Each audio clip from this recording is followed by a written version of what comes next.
You're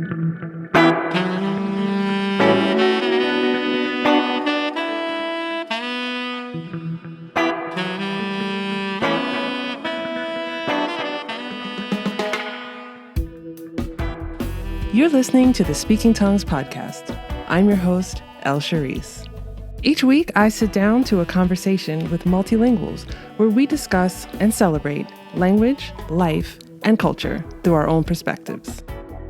Episode 107, Speaking Hebrew, Arabic, and Persian. Hello, language lovers. Thank you for joining me for this episode of Speaking Tongues, the podcast in conversation with multilinguals. We're back after a short break this week to talk about Hebrew, Arabic, and Persian with Erin, who is a Western and Central Asian linguist, an academic, a translator, and a teacher. In this episode, Erin and I talk about her beginnings as a linguist through the Spanish and French languages and how she came to studying Arabic and Semitic languages. She tells us about the grammar and spoken similarities between Arabic and Hebrew and about loan words and influences on Persian from Arabic. We unpack the terms Persian, Farsi, and Dari and try to understand when to use which and where in the world we can expect to use each term. Erin tells us about her view on being a professional translator and why it's not as simple a job as an outsider may think. She tells us about what she thinks it means to embody a language and the important nuances of appropriation versus appreciation. Now make sure you stay tuned to the end of this episode to learn a Syrian proverb along with me. There will be plenty of opportunities to practice the letter ghayn. Big thank you to Erin for sharing your wisdom and expertise and languages with all of us. If you enjoy episodes of Speaking Tongues, don't forget to subscribe, rate, and review the Speaking Tongues podcast on Apple Podcasts, and like and subscribe on YouTube so that other language lovers like ourselves can find the show. Special shout out to Speaking Tongues' recent supporters and patrons, Heidi L., Linnea H., and Pat N. If you've been a longtime listener of the show or even a recent listener, you can now pledge ongoing support for the show on buymeacoffee.com or on patreon.com. And as you know, I wrote a book. My food zine of international language and cuisine, Taste Buds Volume 1, is available now for purchase. Check social media for the sneak peek inside the book and make sure you purchase one for yourself and one for your friends. Links to all platforms are in the show notes. Okay. Let's chat. Welcome back to another episode of Speaking Tongues. I'm here today with Erin. How are you today, Erin? Well, I'm sipping at my coffee, still sort of waking up, though I've been up for hours now, but you know how it is. I'm so happy that you're joining me today on this show. And this is a long time coming. We've had it's been a while that we've known one another. So I'm happy to have this opportunity to talk to you about your languages and everything, really. No, you're right. It's a long time coming. I'm excited. I like to start each episode of the show with the same question, and that is, what is your first language and which languages have you learned to speak? So my native language is English. I was born and raised in a completely monolingual family, completely monolingual town, like legally monolingual. And I started learning languages when I was 13. And I've studied a lot of languages, dead languages, living languages over the years because, I have some mental health issues and I can't control myself. But the languages I generally say that I've, quote, learned to speak well are Spanish, French, Arabic, Brazilian Portuguese, Persian, multiple dialects of Persian, also known as Farsi, and Hebrew. Those are sort of my big 6. Oh, okay. Exciting. How did you... I know that you also dabble in a lot more than just those, correct? And you don't have to give the extensive list because I don't even know if I have a full list. Sometime a couple years ago, I tried to list and I got to 70 something and I stopped and I don't know. Yeah. Obviously, like when you do multiple Romance languages, you end up dabbling in more. Like I read some Italian, I've done a little Romanian. Most of my work professionally, which I know we'll talk about more, has been in Western Asia and Southern Central Asia. So just about any language you can name from the Mediterranean to the Chinese border and the border of northern India.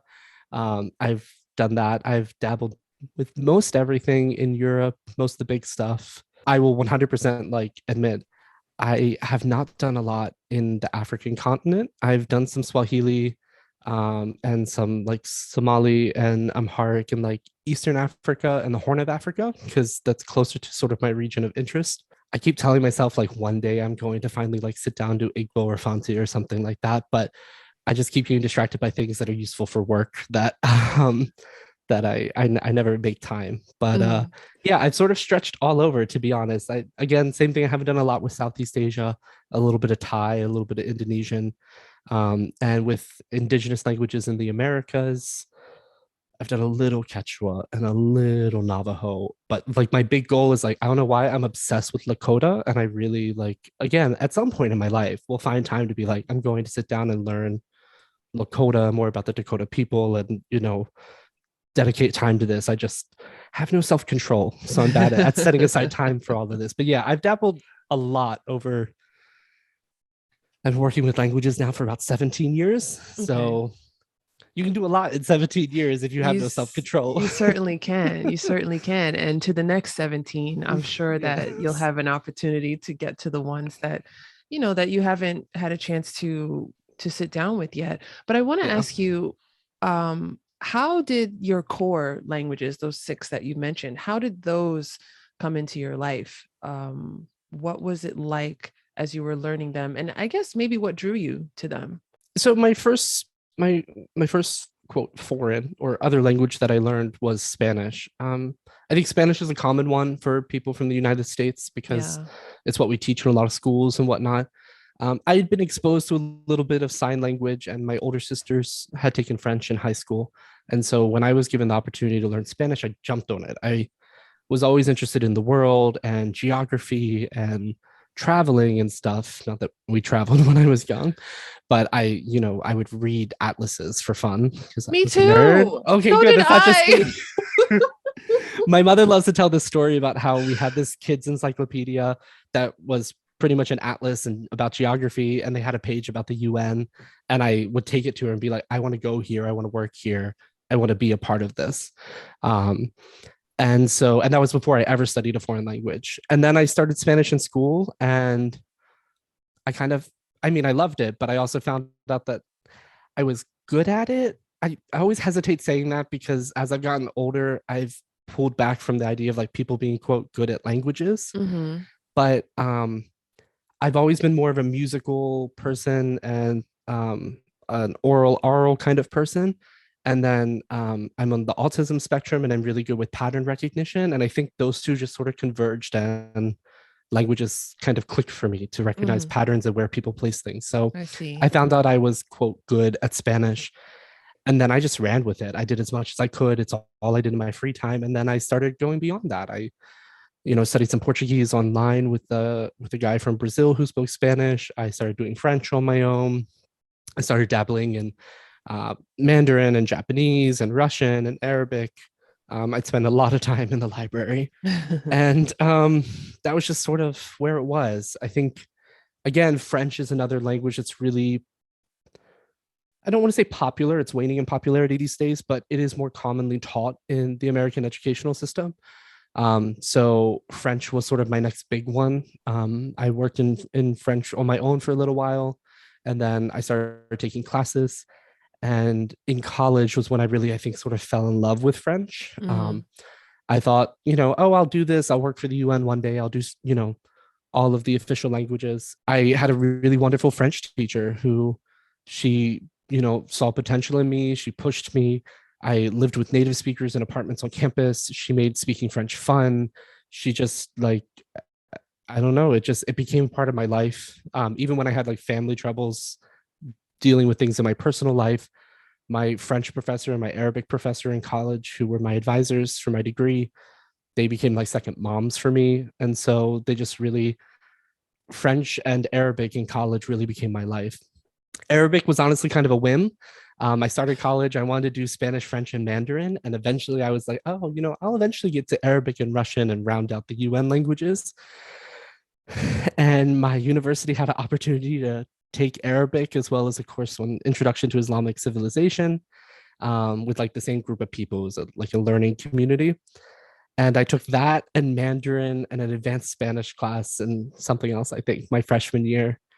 And I just fell in love with Arabic. I fell in love with the way it works. It wasn't like any of these other languages I had worked with, mostly being Romance languages. And to this day, I work with Arabic professionally now. It's been 13 years. I still will tell people it's my favorite language. I love Arabic to death, and Semitic languages in general. And so, and I think from Arabic is where everything else started to sort of fall together. From Arabic, I ended up doing work with Hebrew and Persian and working on language contact in Western Asia. And then Persian grew while I was in graduate school, and I started a PhD in Iranian historical linguistics. Mm-hmm. And then Hebrew, I had sort of dabbled with in comparison, being another Semitic language with Arabic. And then as I dropped out of graduate school, I started studying Hebrew more because I was more interested in Semitic languages. And then I also ended up converting to Judaism, and Hebrew is a big part of modern Jewish practice, and we use it Right. in liturgy. And now I work with it professionally as well.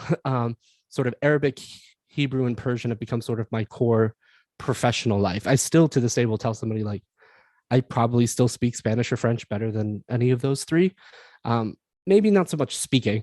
I'm a little rusty these days, but like I can sit down and read Spanish literature and not question it, not think about it, barely have to look up a word. I still have to look up words in Arabic, Hebrew, and Persian. So I certainly don't feel as proficient in them sometimes, Mm-hmm. but I've really just sort of fell in love with Western Asia, with different cultures in Western Asia, with its history. And so that's sort of what I built my career around in the past 13 years.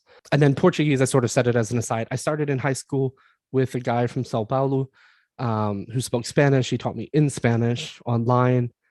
And then just sort of throughout college, it kept popping back up. I like had a Brazilian friend. We lived together for a year. I took a course of like Portuguese for heritage speak or for Portuguese for Spanish speakers. I used to go to these like conversation tables at University of Pittsburgh, and a lot of the professors also spoke Spanish, and I would understand Portuguese, but I'd answer in Spanish, and then they'd say it to me in Portuguese and make me repeat after them. Mm-hmm. And again, it's just sort of grown. I've read some Portuguese literature, or mostly Brazilian literature. I watch a lot of Brazilian TV. It's just one of these very much like Spanish or French, where it's been in my life so long now that I love it very much. But it's not something that I think of as like this is a language I work with Right. professionally. Right. Um, What I think is really interesting about what you said, and what I really picked up on, is kind of very typical to how we get our first introduction to quote foreign languages here in the US. It's usually through a Romance language, like you said, yeah. Spanish or French. Mhm. And what I think is really interesting is, you had that opportunity to take Arabic and to learn Semitic languages, and that's where you really fell in love with that. And I think that's really cool because um, for people who don't stick with the language learning path and they don't go on to use a language in their lives or in their personal lives or their work lives, I find that if you don't have any family ties to another language, it's usually a Romance language. And I'm guilty of that Mhm. myself. I started with Spanish, I got to Latin, Latin led to Italian, to French, and I never really studied a language outside of that Romance family. And I hate that. Like I want to try something different. But for you who had that moment with Arabic, with Semitic languages, and falling in love with that, what was that like? What was that feeling like? What was the spark? I'm not even sure. Like, I can definitely point to one thing, although it is probably the most nerdiest thing I can say. Well, because you meet people and they're like, I love the way this language sounds, or I love the food or music, or something. And that has happened to me 100%. One of the reasons I love Brazilian Portuguese is I just love the Brazilian accent. Like, I like all accents of Portuguese. I have a friend who speaks European. I like the sound of European Portuguese. I like the sound of Angolan Portuguese. But there's just something about Brazilian that it feels nice in my mouth, sort of this kind of I hate to use the word mouth feel, but languages have a mouth feel. You have to hold your mouth a certain way to pronounce the sounds, particularly vowels and whatnot. And I like that with Portuguese. Arabic, however, and generally this is spread into Semitic, was a much nerdier thing. Mm-hmm. So Semitic languages have a different type of grammatical system that in linguistics we refer to it as being non-concatenative. And I always teach my students this word. I actually had a student repeat it back to me a couple weeks ago, and I was so proud of him. I gave him a hug. Pretty much what it is concatenation as a word means to put things in order, to make a series out of something. And Semitic languages in their grammar, they don't make a series. They don't put suffixes or prefixes, or they do here and there, but that's not the core structure of how their grammar or their morphology really works. The core structure of Semitic languages is that you have a root anywhere from 2 to 4, sometimes occasionally 5 letters in structure. The most common is 3. And then we manipulate the root itself. So it's not like here we're going to put an O ending for a present tense verb, like in Spanish or something.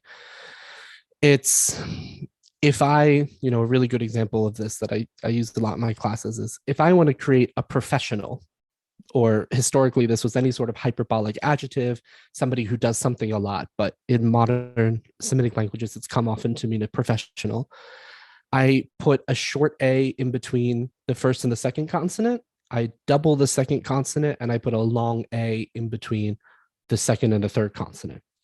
So for example, in Arabic, from the root tabaha, which means to cook, we get tabakh, which means a chef or a cook. From fanana, a root meaning art, we get fanan, meaning an artist. But again, this goes everywhere. So like from shatama, which means to curse or to say a bad word, we get shatam, which is somebody who curses a lot, somebody who talks bad about people, somebody who, or from namama, which means to gossip, we get namam, which is a gossip, like somebody who gossips a lot. But this exists in Hebrew. We don't hear it as much in modern Hebrew because we don't mark doubled consonants in our speech. So we get a word like pasal, means sculptor, from the root pe samech nun, from pasana, has to do with sculpture. And we don't hear the doubling of the S, so we don't get pasal, and we don't hear the vowel length difference. But if you look at the way they're marked historically, this is the same root or the same pattern. And so this is everywhere. Like it's fun to show it as an example, but I mean, this is everything. This is down to the word for to dictate comes out of the root meaning to write. And it's in a pattern that says that this pattern means that we're making somebody else do the root of the verb. So to dictate, to make somebody write. Or there's a pattern to say that this is something that happens between people. And so to correspond is the root of the verb to write in that pattern. And I mean, it's everywhere, down to things like the first word you learn, like hello or something. Marhaba in Arabic is from the root rahaba in the pattern maf'al in marhab. And then originally it's also it's an accusative ending because it's probably an adverb, marhaban. But so there's a lot of pieces there. But at the end of the day, no matter what the word is, short of some loan words, usually every single word functions this way. Every single word in Semitic languages have a root that is part of a pattern, and that pattern carries meaning. And that's how we derive the meaning of the word. It doesn't work 100% of the time because, well, it does, but its languages change over time. So for example, in Arabic now, the verb to graduate, literally historically, that verb would have meant to make oneself leave, to make oneself exit. Mm-hmm. It's come to mean to graduate because of the way language changes over time. Right. And that's how it was seen, is that a university made you exit. So you can say that a jamia kharrajat at-tullab, that it graduated the students, that it made them leave. And then you can say like ana takharrajtu, that I made myself leave, but it means I graduated. So sometimes you have to look at things in their historical concept or context, sorry, and it doesn't always work 100% of the time, but this is the overall structure. And this was explained to me in my first Arabic class. And then it became like an obsession. Like everything I did was revolving around this. And now when I teach Arabic, I highlight this. And I've had colleagues ask me, why would you do this? And honestly, I think it makes sense for like foreigners when they're learning Arabic.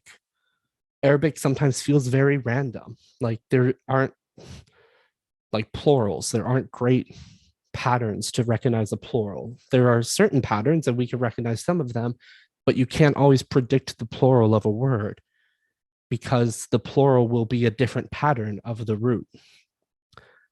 And if you can explain to students that, oh, this is where this plural is coming from, and that this is a type of plural, that this is a pattern, and here are a bunch of words, you can start to build an intuition about what these words mean. This whole system is like, I just was a big nerd and I fell in love with Arabic, and then this spread into Hebrew. And Persian isn't a Semitic language, it's an Indo-European language, but has a lot of Arabic loans. So I've been really interested in how loans and how different patterns are brought into Persian, and to what extent early Persian speakers, when these are being loans, were aware of these patterns. And they were very much so. We have evidence that says that they knew how to manipulate them in everything. Right. And they would build new ones. They would take a Persian word and try to pull a 3 or 4 letter root out of it and then build a new word using an Arabic pattern. So early new Persian speakers were very much either bilingual with Arabic, which is probably they were, or were very much aware of the way Arabic grammar worked, that they could manipulate it and create new words that weren't Arabic words at all, but they looked like Arabic words. So this whole system it's become a bit of an obsession over the past 13 years. Like but that's really what it was I fell in love with this and I just thought it was fascinating. And again, it worked in my sort of pattern brain that I like recognizing these patterns. I haven't heard that kind of breakdown of how, that pattern that we see in Arabic before. And it appeals to like the person, like the puzzle lover in me, who loves figuring things out in that sort of way. And I really had no idea that Arabic followed that pattern. And, to me, I want to learn Arabic so badly. And I know, coming from my background with Romance languages, it's going to be completely new for me. Yeah. And I'm ready for it. I welcome it. I'm looking forward to it. So, hearing that, and maybe anyone else who's thinking about learning Arabic and hearing that, I think is really encouraging, to know that it can be formulated in this way. It's definitely more approachable. Yeah. Do you notice any patterns like that? And I think what's really interesting about, we're talking about Arabic, Persian, and Hebrew. And I think that this is a really interesting cross-section of languages that have relationships and different, like big differences and similarities between all of them in this, cross-section of the world. But like, where do you see, I guess, those crossovers in those 3 languages and any type of, formulaic formations with between those 3 languages? Yeah. I mean, so obviously Arabic and Hebrew are both Semitic languages. And so they obviously have similarities. They have similar patterns. They also have different patterns. I think I have a different approach and a different point of view sometimes because I worked in historical linguistics. So there are relationships and patterns that might not be obvious to somebody who speaks modern Arabic and modern Hebrew. But I see them because, oh, this is similar to this, and this sound would have changed. And, I can see how we got there. But even on the surface, there are a lot of similarities. There's obviously like just literal similar words, especially in like, if you look at numbers or body parts or things, you see, very much like a lot of similarity. Like the Arabic word for hand is yad, and the Hebrew word for hand is yad. And, an eye in Arabic is ayn, and the Hebrew word is ayin. and it's spelled with the with the letter that makes the ah sound in Arabic, but we don't pronounce that anymore in Hebrew. Um, so there are very literal like similarities, and then there's structural ones over time that you can look back and say, well, these prefixes are these prefixes in Arabic. They might sound different now, but they are historically coming from the same place, these forms or these patterns. However, they're still different. Like, what is the present tense in modern Hebrew is what we call the present participle in Arabic, which is used sometimes as the present tense. It's used sometimes as a past. And what is the future tense, or what is the present tense in Arabic is the future tense in Hebrew. And so there are obvious differences. Hebrew has an infinitive form, for example. Arabic does not. We don't have a form that says to write. You either cite it as he wrote, or you have writing as a noun. Hebrew has writing, he wrote, and an actual infinitive form to write. So there are definite differences because they're related, but they're different. They're from different parts of the Semitic family. Persian is more the outlier, I think, because it's Indo-European. It's not the same language family at all. It has a very high volume of Arabic loanwords. And that's honestly how I got into it first. Was I was working on Arabic contact with neighboring languages. And it's harder to do Arabic Hebrew contact because at the end of the day, they're related. So we can sit here and fight about, is this a native word to Hebrew that just died out of use and came back, in the present day after modern Hebrew was sort of, quote, revived? Or is it a loan from Arabic into Hebrew that came in the present day? Whereas an Arabic loan into Persian is usually quite obvious. It's something that we can look at and say, that's from Arabic. It comes from a triliteral root system. It follows this pattern. And there's more than that. I wrote my undergraduate thesis on this, so there's a lot I could talk about. But there's even grammatical changes. There are grammatical features in modern Persian that shouldn't theoretically exist, that do because of Arabic, that we can look very literally. There's at least one that I can think of that you can look at translations of the Quran, for example, and translations of other Islamic texts from Arabic into Persian. And at different points in history, they're using different grammatical structures. And the modern grammatical structure mirrors that of Arabic, actually. And that structure that exists in modern Persian shouldn't exist because it exists in other Indo-European languages, but only under certain conditions, and Persian doesn't meet those conditions. I don't want to go too deep in it, but it has to do with infinitives and subjunctives and whatnot. But so though Persian is very different from Arabic and Hebrew because it's an Indo-European language, there's still so much overlap. There have been Iranian Jews for years. Right. The ancient Israelites lived under the Persian Empire. There's a lot of history there. Obviously, Iran and, well, modern day Iran, Afghanistan, and Tajikistan, but the former sort of Persianate world even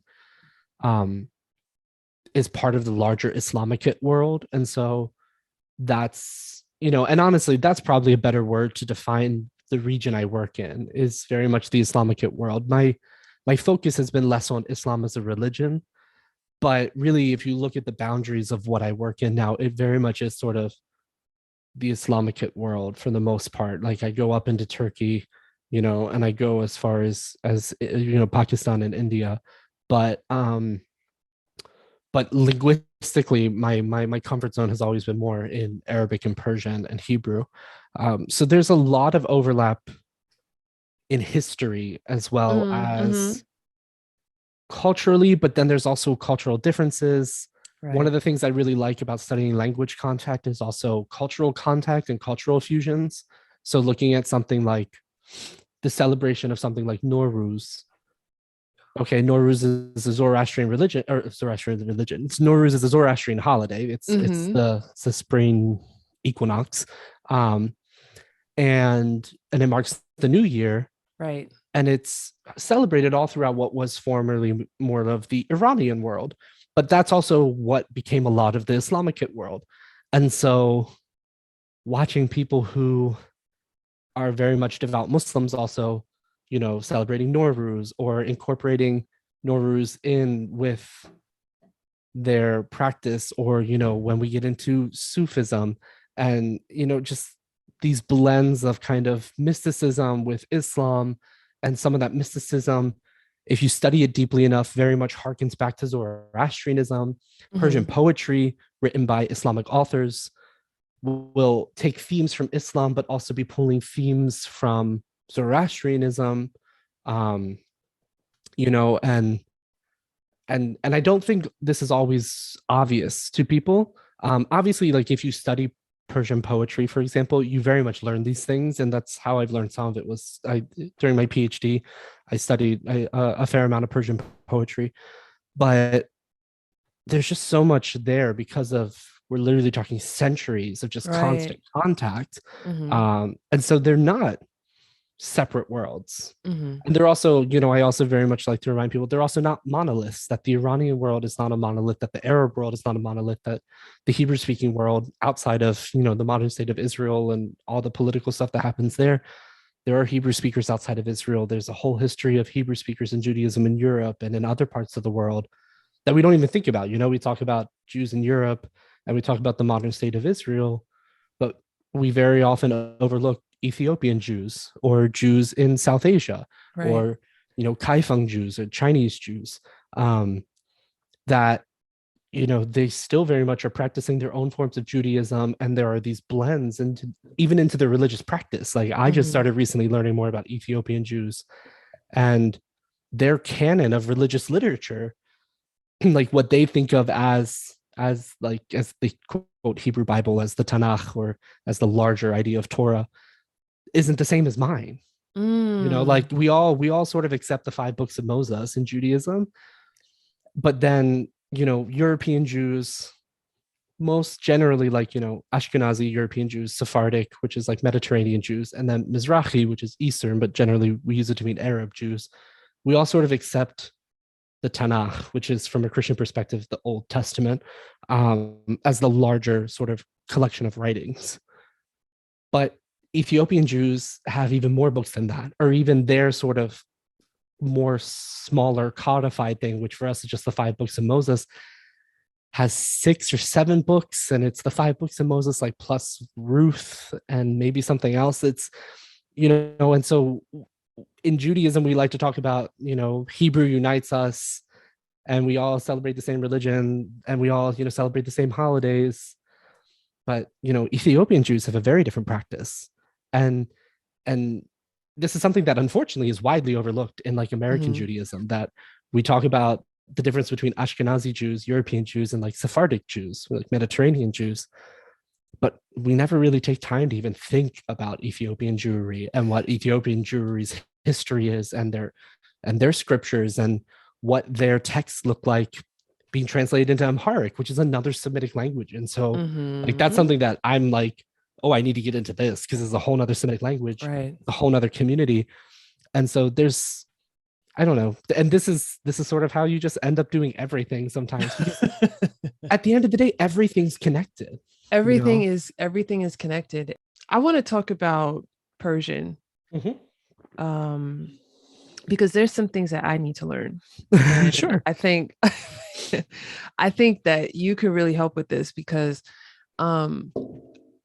when I learned that Iranians speak, or Iran used to be called Persia. So Persian is I can never pick like parts of speech out of my head. I'm sorry. But Persian is the demonym. The demonym, Yes, okay. It's the demonym of Persia. I'm like, okay, so and this is not recent. This is like years and years and years ago. Okay, so what do Persian people speak? And I was always told that they speak Farsi. Okay, but now I don't really see like Farsi being used as like the word. I see people saying Persian, and then I hear Farsi also. So I don't know, when do I use what? Am I offending anybody? Am I missing a bigger picture? And then I used to work with a guy who was I don't remember where he was from, but he told me, oh yeah, he said, I speak Persian, but I don't speak the Iranian Persian. And I was like, do you mean you speak Dari? And he says, yeah. how did you know that? I was like, because I'm awesome and I know a lot Yeah, of things. exactly. I just really took a guess. Like he could have, I don't know. But so now I learned Dari, and it's funny because when he asked me that, I had just learned about Dari like the week before. So I was really proud of my retained knowledge on this Yeah. one subject. But so now we have Dari, I have Dari in the picture, and Farsi and Persian. And oh my, when do I use what? What am I referring to? Am I offending people by referring to one over the other? Like how do we proceed? Oh, this is such a fraught topic that I have had Oh, many opinions on. I mean, at the end of the day, you'll always offend someone. I almost have a PhD in this, and I still offend people. Uh, so generally, let's just sort of define terms, and then we can look at it that way. The ancient Iranian empires, particularly the Achaemenid Empire, was known as the Persian Empire, and it comes from a region that they lived in, which is modern day southwestern Iran, which is even in so it's referred to now as Pars province or as Fars province, depending on who you ask. The F comes from Arabic because Arabic didn't have a P. That is what it is. However, the word Persian comes from, so these people that were inhabiting this region that founded the Achaemenid Empire said that they were from this place called Parsa in Old Persian. And that's the word that got loaned into the Greeks when they had contact with the Greeks. And that's where we get the word Persian now. So Persian is not wrong. Farsi, well, okay, and let's pause here. Also, Iran, the modern day term Iran, comes from a Middle Persian term, Iran, which was the term for the Iranian Empire, Iran Shahed. It was the empire of Iran. Iran itself comes from the word Aryan. Now, Aryan was picked up by the Nazis and used in the way it was, unfortunately. But Aryan was a word that was present in Indo European languages everywhere. And it just meant noble of some sort. And so this was the land of the nobles, of the people who were the noble ones. And this Arya became Iran, or Aryana technically became Iran, and Iran became Iran in modern Persian, and what we call okay. Farsi and No in New Persian. Farsi is the word in Farsi for Farsi, or is the word in Persian for Persian, however you want to term that. So some people will tell you saying Farsi is wrong because do you walk around and say, oh, I just left my Espanol class? No, we say Spanish. Spanish is the English word for Spanish. Why would I say Espanol? It's the same sort of concept that Farsi is the word in Persian for Persian. So why say this? And that's generally my point of view. However, one, I'm not a native Persian speaker. I'm not an Iranian. And there are Iranians, particularly, who like to use the word Farsi because when they hear Persian, they think of ancient Iran. And so if you say, do you speak Persian? They're thinking like old Persian of the Achaemenid Empire. Okay. And it's similar when we talk about like Persian people. What are Persian people? They are people who speak Persian. Okay, but that's not just Iranians. That's Afghans, that's Tajiks, that's other ethnic groups inside of Afghanistan, like Hazaras. It's Persian is a much larger sort of term if we're referring to people. In terms of the language, it is also much larger because Persian is spoken in Iran and Afghanistan and Tajikistan officially. It's also spoken in parts of Azerbaijan. It's spoken in parts of Iraq and other neighboring countries, and obviously wherever the diaspora is.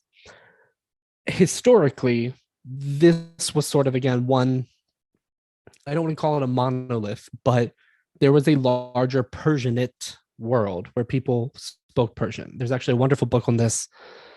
I'm blanking on the name of it right now, but it's by Niall Green. He's a professor at UCLA. He's wonderful. And he tries to teach sort of, quote, Iranian history or Persianate history from that perspective of what is the Persian speaking area. which goes into what is modern day India with the Mughal Empire in northern India. But we don't think of India as being Persianate or being Persian. In terms of language terms, Farsi, Dari, and Tajik, which is what we usually hear now these days. In Afghanistan, if somebody asks you, do you speak Persian? They will use the word Farsi. They'll ask you, like, Shamal Farsi gap bizari. However, when the Constitution of Afghanistan was written, the actual Constitution says that the two official languages of Afghanistan are Dari and Pashto. Pashto. Yeah, Pashto is a whole separate language. It's still Yeah. from the larger Iranian language family. It's from a different branch, but Dari is just a dialect of Persian. And similarly, Tajik is the Tajik dialect of Persian. But if you talk to Tajiks, a lot of them will call it Zabon-e Tajiki, that it is the language of Tajik. It's the Tajik language and not a Tajik dialect. Mm-hmm. Generally, like personally, I use Persian to talk about the language as a whole. Okay. If I'm going to speak about a specific dialect, historically, when I was in graduate school, to be a little bit more PC and academically correct, I would talk about Iranian dialect, Afghan dialect, and Tajik dialect.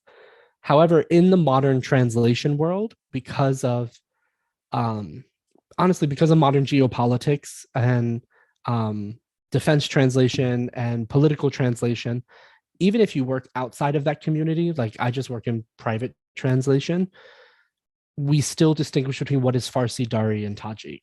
Mm-hmm. I think some of that is about accuracy, is that if you're trying to get really good translation, if you say Farsi, you're looking for an Iranian who's going to understand the nuance of dialects from Iran. Yeah. Whereas if you want an Afghan to understand the nuances of Afghan dialect, you can say Persian parentheses Afghan dialect, but you can also just, we've begun using the term now Dari. Dari is just the dialect of Afghanistan.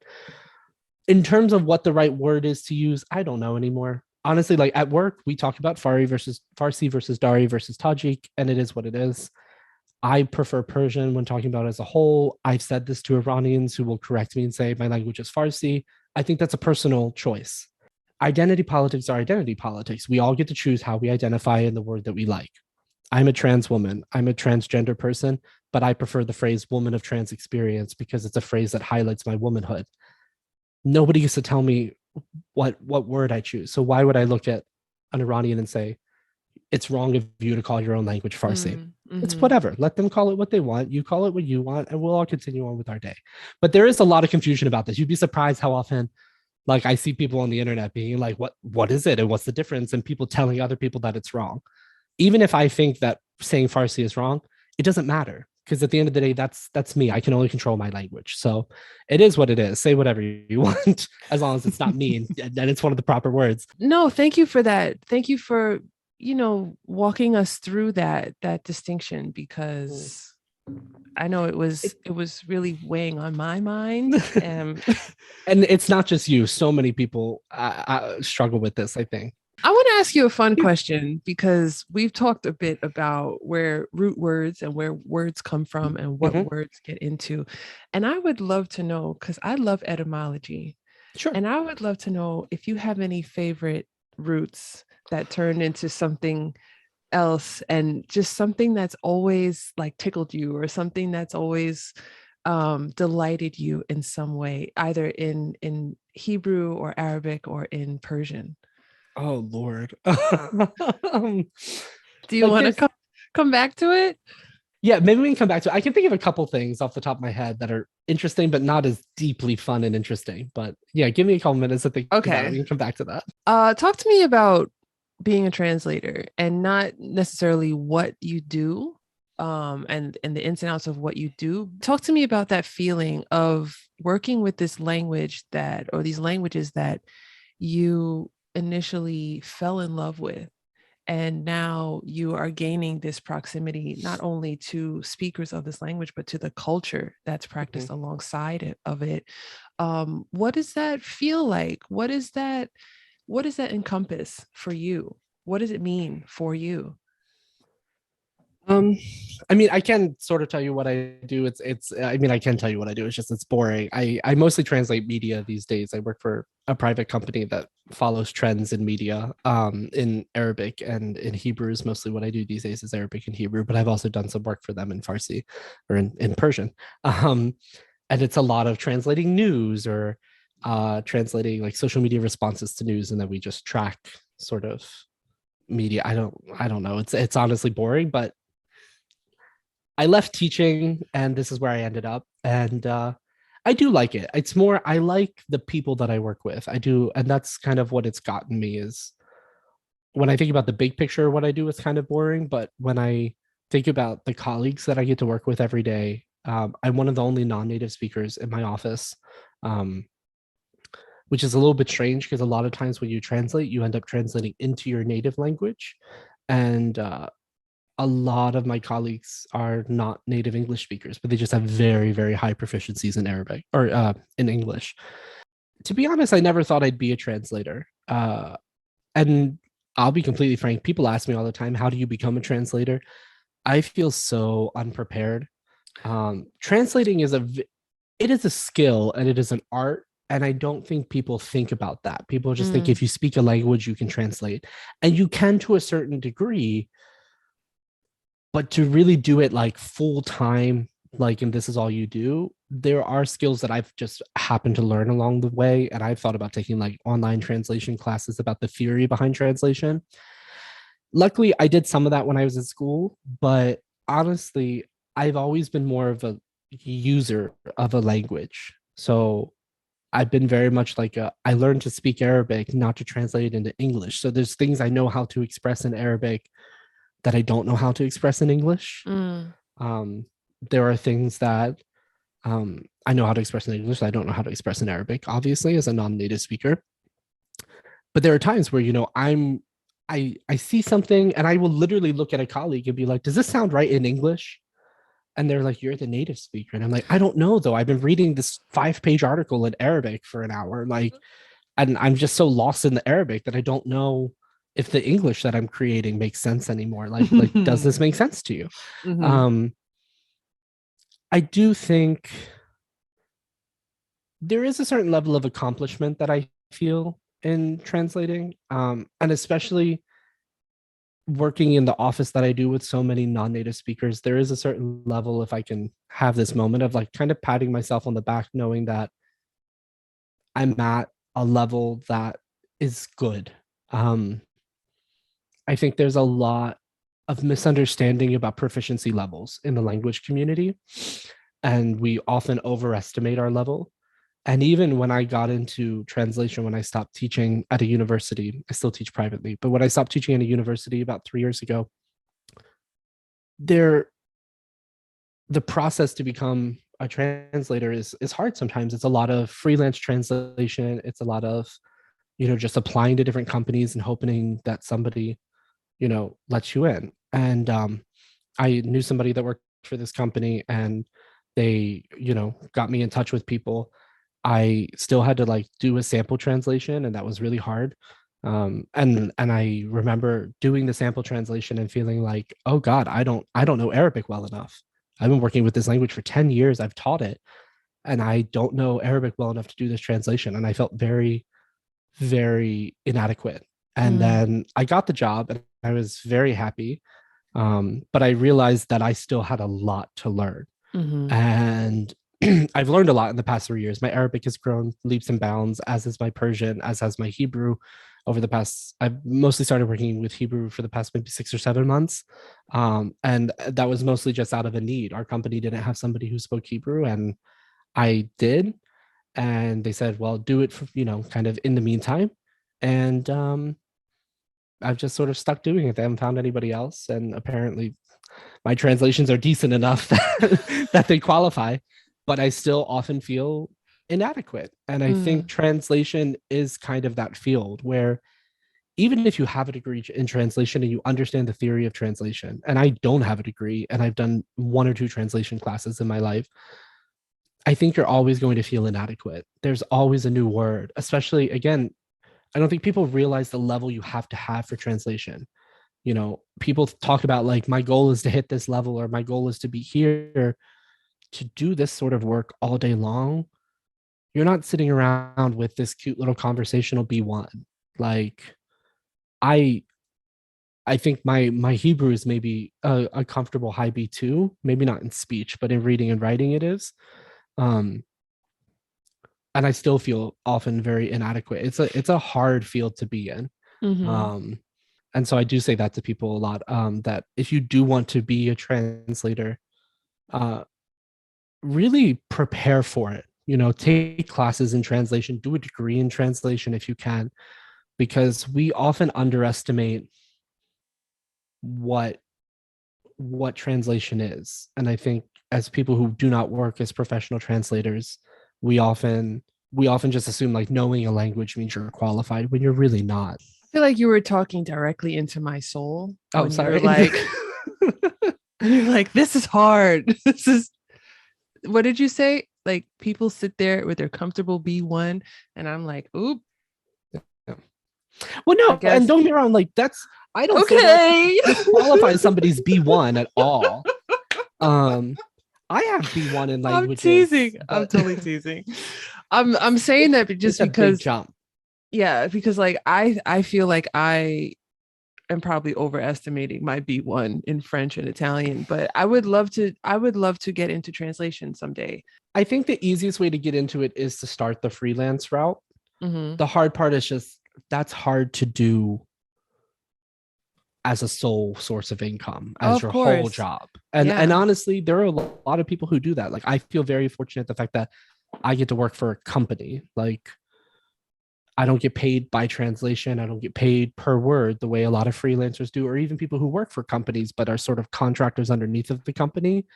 I go into an office and I am given a lot of autonomy to just, because part of what I do is translation, but again, part of what I do is my company, or at least my division that I work in, we track media. And Mm-hmm. so it's not even like things get handed to me, here, translate that. Like, it happens, but a lot of what I do is I go out and find my own things, and I track trends in Hebrew and Arabic language media, and sort of monitor. I don't even like using the word monitor, but I track what is happening in media and then translate chunks of it so that other people can know. I don't have a typical translator's experience by any Mm-hmm. means, Right. but I will say, like, translation is a lot harder than people think. It's not that it Yeah. can't be done, but I think it is. It is not what we expect it to be.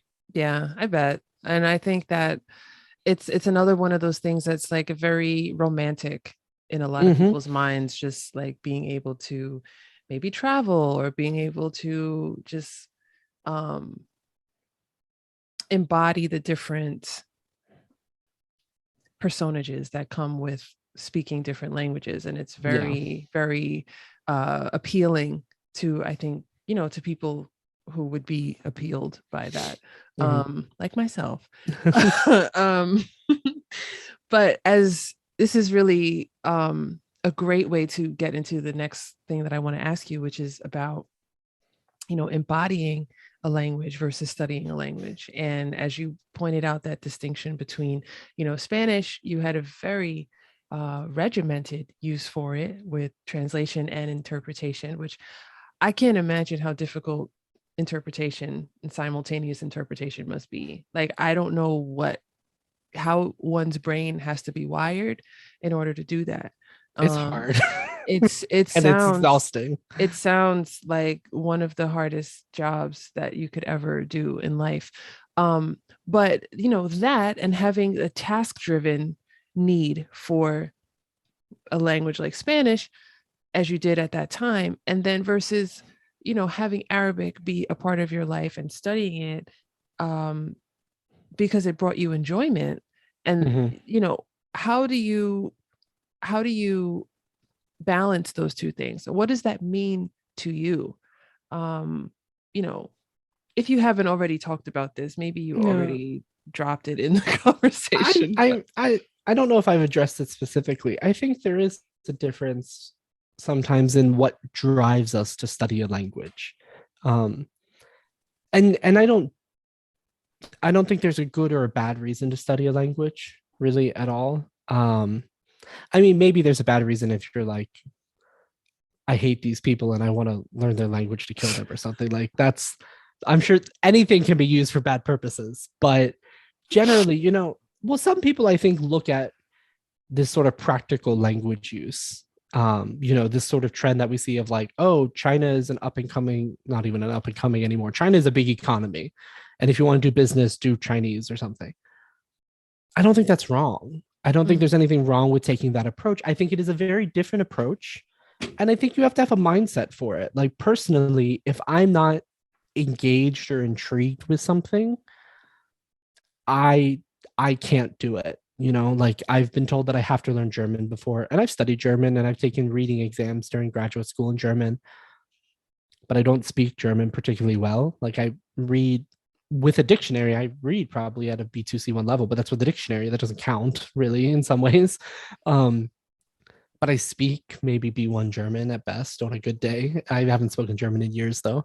And it's because I never wanted to. It's because I never had an interest in German and I just never got enraptured with the language the way I did with other languages. And I don't think there's anything wrong with learning a language out of need or out of necessity or out of a goal. I just know that that doesn't work well for me. I've done it. I don't know if I've ever done it 100%. I always either end up falling in love with the language still, or a language that I enjoy in other ways came to become useful. So for example, I've done a lot of like languages with Western Asia, Southern Central Asia, or even sort of historically colonial languages like Russian or French or whatever, that have been useful in this region. Russian more so for like Central Asia. And I enjoyed the languages of their own, like in their own right. I enjoyed learning French. I enjoyed learning Russian. But Russian became useful for me when I went to Georgia, the country, and I used Russian to study a minority language inside of Georgia.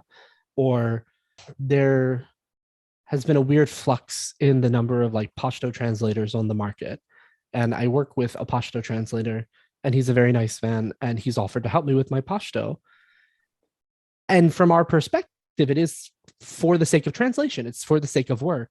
But because I studied Pashto before and I loved Afghan history and Afghan culture, and I wanted to be able to read Pashto literature and things, it's not hard for me to get back into Pashto, even though now the goal is a more professional goal, and it's about using it for professional reasons. It's my original love for that language that will really drive me to do it. Or conversely, same thing, Mandarin is just, I see constant requests for more and more Mandarin translators. And I've done some Mandarin. I found it interesting. I didn't fall in love with it. I fell in love with Arabic, so I stayed with Arabic. Like I took a semester of Mandarin when I first started college, and I've really struggled doing it by myself since. I have Mandarin books sitting here right next to me, and it's just a language that is hard to do on your own, especially with tones and with the writing system and things. And last week I started doing lessons with a friend of mine who speaks fluent Mandarin. He lived in China for like 6 years, has his bachelor's degree he did in China and his master's degree. Part of his master's degree was teaching Chinese as a foreign language. He's American, born and raised, but he just lived in China for a long time and has gorgeous, gorgeous Mandarin.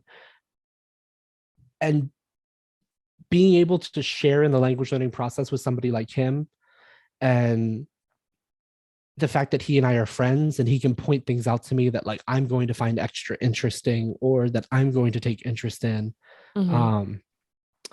That definitely helps, even though the goal is to actually have some sort of professional use of Mandarin in the long term. This isn't going to be next year. This is going to be years from now. But I don't think there's a problem with either set of goals. I think it's about who you are as a person and what really motivates you. I do think that, because you mentioned about sort of embodying a language, I think that helps. I very much believe in immersion, not always in the classroom immersion, but like I tell my Arabic students, listen to music in Arabic, watch TV in Arabic. It doesn't matter if you don't understand a single word. That sort of exposure to the language over time and just surrounding yourself with it is going to affect the way you hear it and the way you address new words when you hear them. because you may have heard them previously, or because maybe when you hear them next time, you're like, oh, I learned that word. I know what he's talking about now. And this sort of embodiment of a language, whether it's in music or film or even food, languages are life in a way. It's how we go throughout the world. And so to really understand a language, you can't just read it from a book and learn. You have to live it in some way. I think there's a way to do that respectfully. Like, I'm not saying let's go and culturally appropriate like Arab culture or something. I think there's a line that has to be maintained of like respect and recognizing like this is respectful, this is not respectful, or at what point have we gone from I like making tabbouleh in my house versus tabbouleh is my dish, and that sort of claiming it as one's own. It's not your own, it's not my own. This is a thing that I even struggle with in teaching sometimes, that I've talked about this with other teachers. Is like, I've worked with Arabic for 13 years. I consider myself a quote speaker of Arabic. I'm not a native speaker, but I'm not a student of Arabic anymore. I'm still learning things, but at this point, like, I am a speaker of Arabic. And so when I teach, is it okay for me to say, we say this, we don't say this? And where is that line of like having authority in a language that I've come to live in many ways? I speak to my dog in Arabic. I speak to my dog also in Hebrew. I listen to Arabic music and Hebrew music all day long. These are languages that I've come to embody in my life. But Arabic will never be an identity for me because I am not Arab, and it's not an identity of mine to have. And so where is that line between embodiment and appropriation? Right. I think is something to always respect. And so I very much believe in embodying a language and doing it as a part of your whole being, but never letting that go beyond, Right. because you're not going to suddenly be Arab, you're not going to suddenly be French or, or whatever the culture or the ethnicity of the language you're learning. We can only ever be observers and participants when we are welcome. That's what I was going to say. Not beyond that. Participation. And it's great. It's great to participate in a culture in the when in Rome, do as the Romans do sense. Exactly. And I think that's respectable. Do you want to talk about your podcast and my non-existent podcast? Okay. Well, it exists and I'm in the process of reviving it. I do want to bring it back. I just I did it last year and I think it went over well. I did it, I got good listenership, and then Marissa and I did a joint project during Pride Month. And then I was going through a lot of personal stuff last year, and I think it became less of a priority. I am in the process of bringing it back. So I have had a few people reach out regularly, like, when are there new episodes? When are there new episodes? And I'm like, hopefully by, July, because then it'll only be a 1-year hiatus. I do want to bring it back 100%. It's so for people who don't know, I have a podcast. It's just on a temporary hiatus right now called Exhaling Words. This is sort of my quote or phrase or whatever. There's a Syrian proverb that I was asking around to friends, like, are there any cute phrases or something that have to do with people who talk a lot or something? Because I have a tendency to ramble. And I wanted to try to reflect again in a respectful way, like the culture in which I work mostly. So, my original thought was, let's call this Erin's brain or something. And I'm just rambling for 30 minutes a week. And I really wanted to try to hone it in slightly. And I was asking around some friends, and a Syrian friend of mine taught me this expression that apparently a Lebanese friend of mine does not know, but at least apparently they use it in her village in Syria, which is yibla hawa yitla kalam, which means like, it's in the masculine form, he, but he like swallows air and out comes words. And it's supposed to create this picture of like somebody who's like, blah, blah, blah, blah, blah, blah, blah, who does like takes a deep breath and then rambles nonstop, like until they lose their breath. And she tells me this, and then I sort of laugh and I'm like, yeah, that kind of sounds like me. And she's like, yeah, I know. And I didn't want to be like, this is the sucking in air and spitting out words podcast, like what do you name it? But I thought about, so the word in Arabic yatla kalam or yatla just means to like an outcomes, like, or an exits words come out. But the idea of swallowing your words and then exhaling, I like the idea of that. So exhaling words just sort of got stuck in my craw, and that's what we ended up going with. And I like it. And so generally the podcast is just me talking. I don't do a lot of interviews like you do. Yeah, so I mean anything from that. I've done a series on how to approach studying Arabic and taking on dialects. I did a short series on dialects of Persian and Farsi and this sort of stuff. I think I'm going to go more niche as I come back, and slightly get more into like, hey, I'm studying Mandarin. Let's talk about this weird thing or feature of Mandarin that I've been working on over the past couple weeks. I don't expect it to be some world famous podcast. I don't expect everybody to love it. I just have always sort of been told over the years that people appreciate my genuine love for languages. That if there's anything that comes out when I talk to people, it's that this truly is my life's passion. And so I just wanted to sit behind a microphone and talk about that for as much as people are willing to listen. Can you tell kind of us what it is? Can you tell us where we can find it and where we can find you on social media? So the podcast has a URL, which is just exhalingwords.com. Okay. And so you can find me there. And on social media, I've recently rebranded myself as translingual. I live for a good pun. So on Instagram, that's translingual with a dot in between with a period. And on Twitter, it's an underscore because Twitter won't let you use periods. And that's where I'm most active. I have a Facebook page, but I barely use it. So Instagram and Twitter are mostly where I am these days. And the podcast, once it starts up again, will be shared through those platforms as well. Great. I will add links to those platforms to the show notes for this episode so that people can click and find you ASAP. Awesome. And hopefully with a new episode. Now, since you shared a proverb in Syrian Arabic, yeah, I usually ask, my last question is to share some sort of proverb or a joke or a popular saying. And we didn't get back to the etymology question from earlier. So I will give you the courtesy of choosing. Would you like to teach me that Syrian proverb, or would you like to talk about some etymology? I still haven't thought of a good etymology, so I can just teach you the Syrian proverb.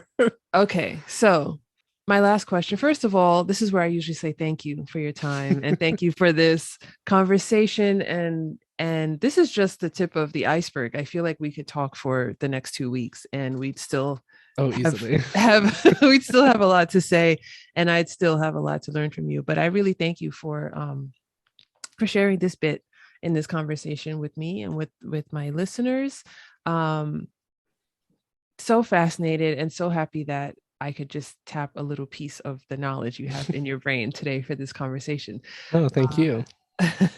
I usually ask, even though we know where this is going, my last question: do you have any jokes, popular sayings, tongue twisters, cool slang words, idioms, words of wisdom, or words of advice in Arabic, Persian, or Hebrew, or any of your 70 plus languages to share and to teach us? But we're going with that Syrian proverb. So yes, I'm excited to try it. Okay. So the first word is the word for to swallow. So it's yibla. Yibla. Yibla. That last sound, if you could do it, is an iron. It's when you squeeze your pharynx. Yibla. Every time I get an Arabic proverb, it's always with the ghayn. And it's so hard for me. But I know, can give you one without iron. No. Because I know you guys are saying, listen, you talk a good game and you want to learn Arabic, so you got to learn it. So, exactly. Okay. Let's try this word again. Yibla. Yibla. Closer. So it's not the r. I know. Yibla. Yeah, almost like you're choking. I hate that description. It's like choking. Yibla. Okay. Yibla. And the word for air is just hawa. Hawa. Hawa.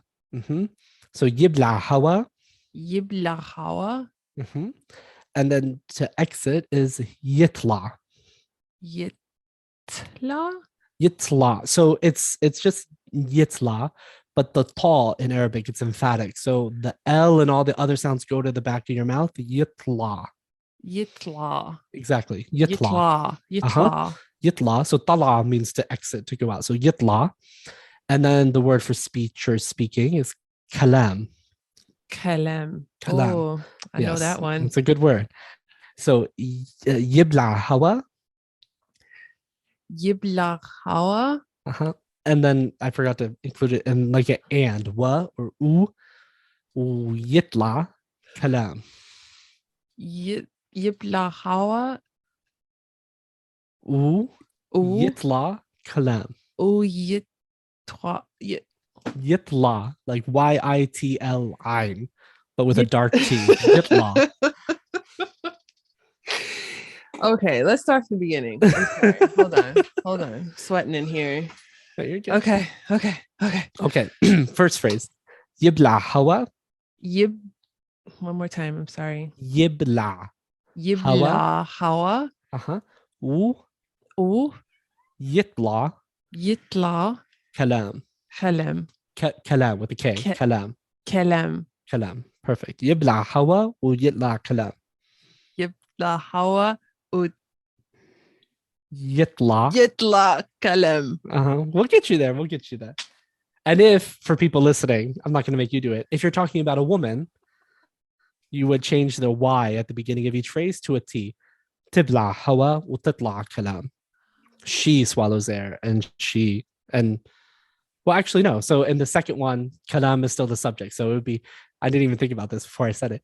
It would be tibla hawa wa yitla kalam, because it's the air or the speech is going out, and that's masculine. Gotcha. So tibla hawa, she swallows air. That would be me. Ana abla hawa, bibla hawa, I swallow air. Yitla kalam, and air and words come out. You make it's a good phrase. It's a minute phrase. So easy and effortless and beautiful. It comes from hours of sitting in a professor's office being asked to repeat ayn over and over and over. This is the product of a lot of hard work and dedication, yes. And we appreciate it. Thank you. I spent 13 years of my life on this. Yes. And you know what? And I think that's what it is. Like when you get to that point where it's just like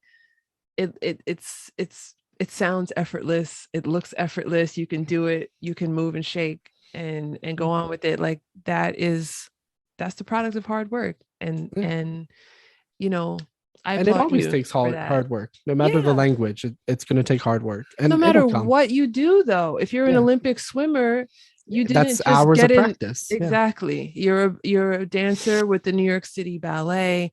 You didn't just lace up your toe shoes last week. Like this is the product of very hard work. So thank you for doing all that hard work. Oh, thank you for appreciating it.